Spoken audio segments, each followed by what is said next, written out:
Hey guys, STLYoungblood with you, and guess what just happened? The Vanguard got released for sale on Friday, and yes, it is Saturday, so I was actually able to get in and talk about this a little bit, so we're going to go ahead and do the quick version of this. Vanguard came out $250. Now, that's a number we've known for a little bit, and it's a number that's caused a little bit of controversy because people haven't really been... They thought to themselves, this is a deep space fighter. It's $250. This is crazy. Like, Super Hornet's $165, or I guess $180 depending on if you have a package. How is this justified to be so much more? And now that we actually got the sale out, we're able to kind of see why that actually happened. So let's talk about the ship a little bit. The size of the ship overall is 37 meters long, it's 39 meters wide when it's open, or 25 meters when it's folded. It's 8.8 meters tall, or 6.3 meters when it is folded and the gear is up. Now, we've seen a lot of the images on this, and it's pretty easy to see that it's really cool. It's aerodynamic, it changes, and kind of the overall size. It gets bigger, it gets smaller, it folds down really compact. So that's why we kind of see some of these numbers being a little bit different. So with those numbers listed, we can kind of talk about what this actually compares to. And I would say this is probably closest in size to a Redeemer.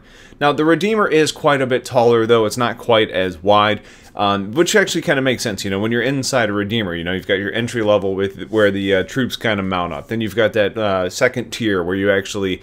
get into the cockpit. And then you can go up to the third tier, which is like the living quarters and the small cargo area. Another ship that's fairly similar in size would be a Freelancer. So with those kind of in mind, you can kind of have an idea of how big this ship actually is. It's a very large ship for a quote-unquote fighter. Now, as far as the other stuff in the ship goes, it's got the redundancies that we expected. It's got 2 times size 2 power plants. It's got 2 times TR4 stock and max engines. Now the TR4 is a pretty big engine to have 2 of them. It's got 12 TR2 maneuvering thrusters and 2 size 2 shields. Now, I'm personally wondering if these redundancies can be controlled to kind of assist with the different purposes and to kind of give you the flexibility through maybe your second crew member, your Rio operator. For example, could you maybe cut one power plant and come in stealthier with a lower signature? When we're talking about the shields, I could maybe see them being used in a couple ways. One, maybe both of the shields are on at all time, kind of providing similar power and coverage to something like a size 2. Or maybe when one is about drained, the other one then kicks on while the other one regenerates. And then when that one's about to go down, the other one kicks back on again fully charged or at least partially charged. It'd be interesting to see if there was maybe like an alternating mechanic like that instead of just layering them for duplicity's sake, but I don't really know. It'll be interesting to see how that works out. Either way is good, but the extra flexibility is not only going to provide better value to the ship, but it's also going to give the co-pilot a lot to do.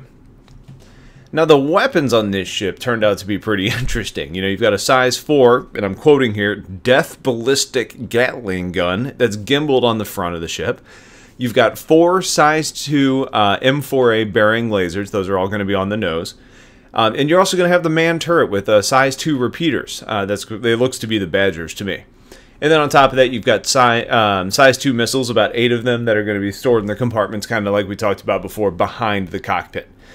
Now, some of this was expected, some of it was a pleasant surprise. Finding out that the ship is coming with a size 4 Gatling on the nose is very exciting. We talked about maybe having like a size 5 on the Avenger a long time ago, and that got reduced significantly. Now seeing a size 4, you're like, holy crap, that's kind of exciting. Here's our A10 that we've been waiting for.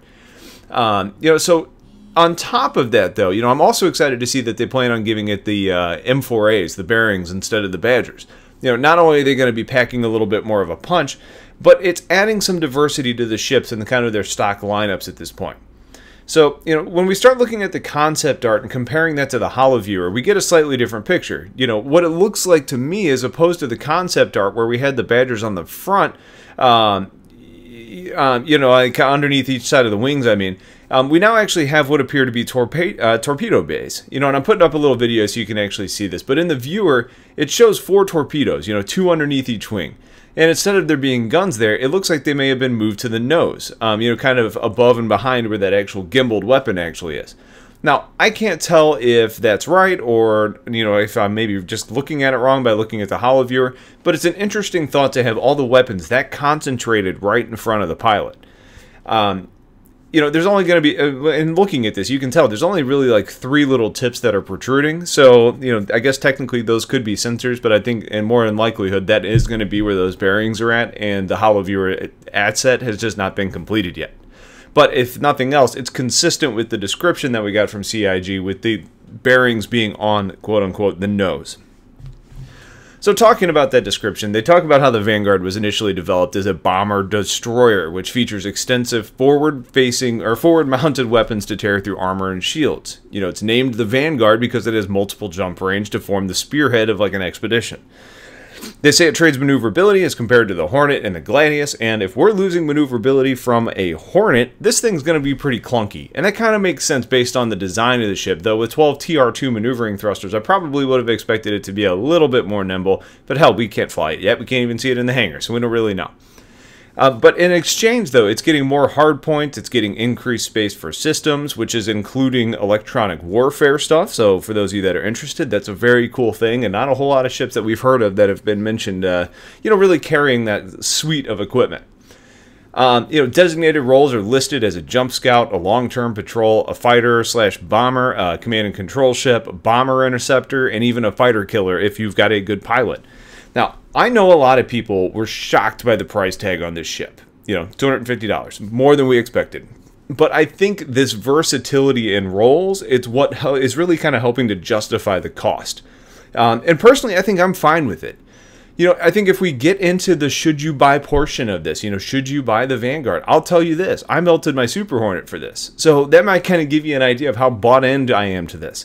The Vanguard is just a really cool ship, and it's something I'm really looking forward to. You know, I love the fact that it can be kitted out into different roles, and can be really successful with all of those roles.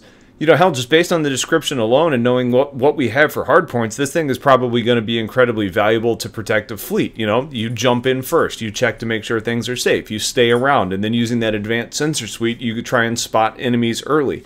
Then I switch into a mode where I'm controlling the other escorts in a CNC type role, and if a larger threat like a bomber or maybe a cap ship appears, then I go out there and try and take that out.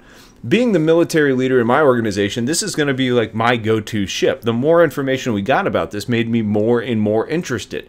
And it seems like a good like leadership type ship. You know, you're taking on the more dangerous roles, but you're also taking on a command role, and for me that was like perfect. Now, I think if combat is your focus and you want a lot of versatility, then this is a perfect ship for that. Now, it may lose some versatility compared to something like a Retaliator, especially if you want to have more cargo ability. Now, this says that we don't have details on the cargo yet, but maybe this ends up being able to haul some. But just seeing the size difference, you know, the Retaliator is significantly bigger than the Vanguard. So if you want a more versatile ship as far as the ability to haul cargo and kind of take on a mercantile role, then something like a Retaliator is probably a better bet. But if you want something that's a very combat-focused version of a versatile ship, you know, I want to be able to be an electronic warfare fighter. I want to be a bomber. I want to be an interceptor. I want to be a scout. If you want those types of roles, then the Vanguard is going to be pretty much perfect. You know, if you can swallow the price tag, then it's pretty much the perfect ship for you. And remember, you can get all these ships in game. So maybe this is a perfect, like, quote, in-game ship for you or mid-game ship for you. This is something that you want to work towards if you're not okay with that price tag. But it is a wonderful ship, at least based on the descriptions. And for me, it gets the Youngblood seal of approval. You know, I think it's going to be worth the money if you can swallow it and want to do that. And don't forget, though, you know, while we're saying this is mostly a combat vessel, I think it may make a capable explorer, too. You know, probably not an Aquila in quality, and definitely not a Carrack, but for a fighting class ship, it's not going to be a bad explorer.